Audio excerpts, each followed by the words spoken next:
میرے نبی پانی پی رہے تھے، ان کے بیٹے عبداللہ بن ابی کا بیٹا عبداللہ پکے صحابی، یا رسول اللہ تھوڑا پانی تو بچا دیں۔ آپ نے کہا کیا کر رہے ہیں؟ کہا اپنے باپ کو پلاتا ہوں شاید ایمان اندر آ جائے۔ تو آپ نے بچا ہوا پانی دے دیا، کہا ابا پانی پی لو۔ کیا ہے؟ کہ میرے نبی کا جھوٹا پانی ہے، پی لو۔ کہا کوئی پیشاب لیا وہ پی لوں گا، یہ نہیں پیتا۔ انہوں نے واپس آ کر کہا یا رسول اللہ میں بیٹا ہوں، اب مجھے اجازت ہے میں اس کی گردن اڑاتا ہوں منافق کی۔ آپ نے کہا نہیں عبداللہ تیرا باپ ہے، تو خدمت کر، میں نہیں چاہتا لوگ کہیں محمد اپنے ساتھیوں کو قتل کراتا ہے۔ میرے نبی تو منافقوں پہ مہربان، امت پر کفر کے فتوے، واجب القتل کے فتوے، کہ تمہیں موت نہیں آئے گی، تم نے اللہ کے سامنے کھڑے ہو کے جواب نہیں دیا۔ اور جس دن وہ مرا ہے ان کے بیٹے آ گئے، یا رسول اللہ میرے ابا کو کفن کے لیے کرتا دے دیں گے؟ ہم نے کہا ہاں دے دوں گا۔ یہ کون ہے جس نے اماں عائشہ پہ تہمت لگائی تھی؟ یہ وہ آدمی ہے۔ سوچو صحیح، منافقت کو ایک طرف رکھ دو، سب سے پیاری بیوی۔ ایک صحابہ نے پوچھا یا رسول اللہ آپ کو سب سے زیادہ کس سے پیار ہے؟ آپ نے کہا عائشہ سے۔ بھری محفل میں کہا، عرب میں اظہار محبت عورت کے ساتھ عیب تھا، لیکن بھری محفل میں کہا عائشہ سے۔ وہ گھبرا گئے، ان کو توقع نہیں تھی۔ کہ یا رسول اللہ میرا مطلب ہے مردوں میں کس سے زیادہ پیار ہے؟ تو آپ سمجھ گئے کہ اس کو میرا جواب ہضم نہیں ہوا، تو آپ نے یہ نہیں کہا ابو بکر سے، آپ نے کہا عائشہ کے ابا سے سب سے زیادہ پیار ہے۔ کیا دکھ نہیں دیکھا اس وقت، اور میرے نبی کہہ رہے ہیں یہ لو میرا کرتا اپنے باپ کو کفن دے دو۔ پھر کہا یا رسول اللہ جنازہ پڑھا دیں گے؟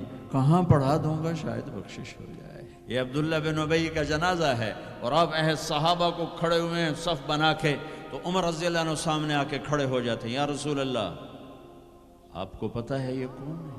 کہاں پتہ ہے، جانتا ہوں، تو آپ اس کا جنازہ کیوں پڑھا رہے ہیں؟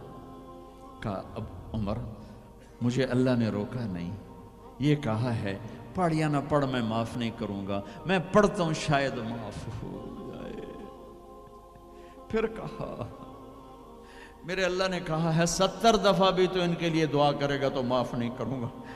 میرے نبی نے کہا اگر میرا اللہ یہ کہتا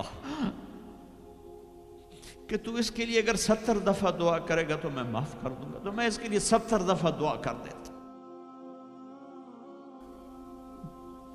تم نے کیا کر دیا؟ پھر آپ نے جنازہ پڑھایا،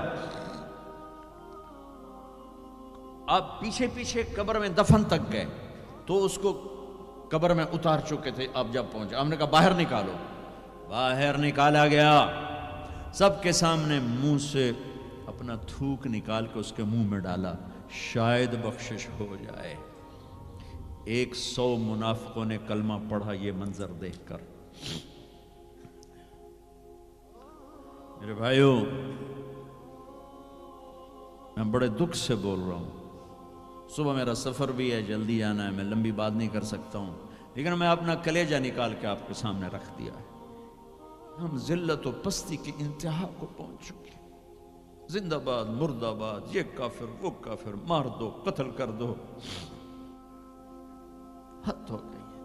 تو آؤ بھائیو مل کے توبہ کریں اور امت بن کے رہیں۔ یہ تبلیغ ایک نعمت کا ملی ہے تمہیں، یہ تبلیغ صدیوں بعد ایک خوبصورت کام ملا ہے جو فرقہ واریت کا داعی نہیں ہے، جس میں امت کا ہر طبقہ چل رہا ہے۔ میں اپنے ان استادوں کا شکر گزار ہوں جن کی جوتیوں میں